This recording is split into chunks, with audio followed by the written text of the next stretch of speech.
आज हम इस वीडियो में बात करेंगे साल 2024 में तुलसी विवाह कब है। तुलसी विवाह का शुभ मुहूर्त, व्रत कथा और इसकी पूजन विधि के बारे में।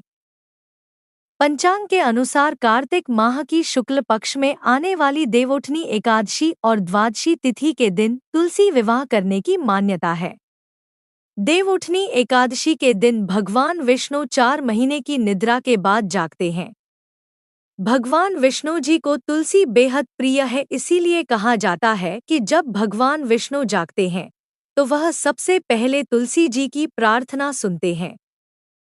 तुलसी विवाह के साथ ही विवाह के शुभ मुहूर्त अथवा मांगलिक कार्य शुरू हो जाते हैं। चलिए जानते हैं 2024 में तुलसी विवाह कब है, पूजा का शुभ मुहूर्त, पूजा विधि और महत्व के बारे में।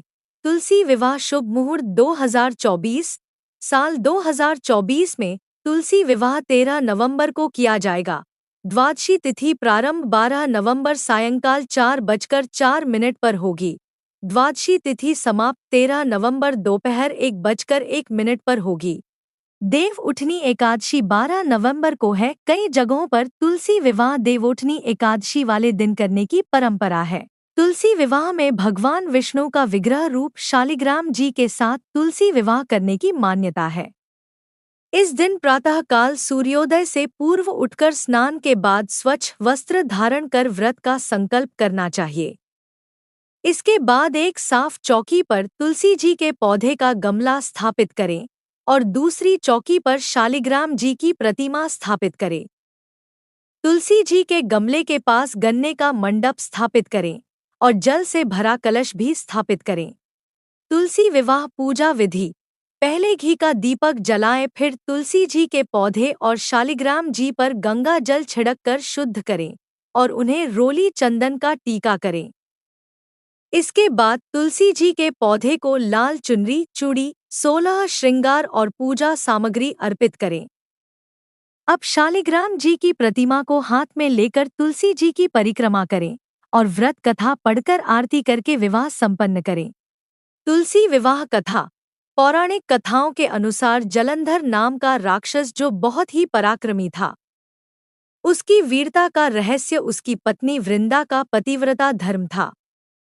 एक बार जलंधर से दुखी होकर देवता लोग भगवान विष्णु के पास गए और रक्षा की प्रार्थना की।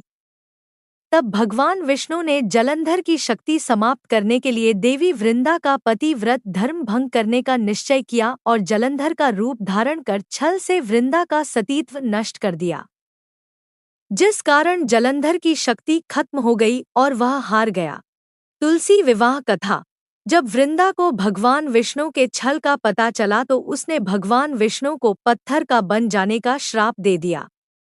इस घटना के बाद वृंदा सती हो गई।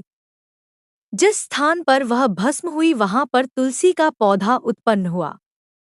तब भगवान विष्णु ने वृंदा के पतिव्रत धर्म से प्रसन्न होकर उसे वचन दिया कि तुम तुलसी बनकर सदा मेरे साथ रहोगी। जो मनुष्य तुम्हारे साथ मेरा विवाह करेगा वह परम धाम को प्राप्त होगा। तभी से विष्णु जी के एक रूप शालिग्राम के साथ तुलसी विवाह की परंपरा शुरू हो गई। हमारे द्वारा दी गई जानकारी अगर आपको अच्छी लगी हो तो हमारे वीडियो को लाइक शेयर जरूर करें। चैनल को सब्सक्राइब करना ना भूलें। धन्यवाद।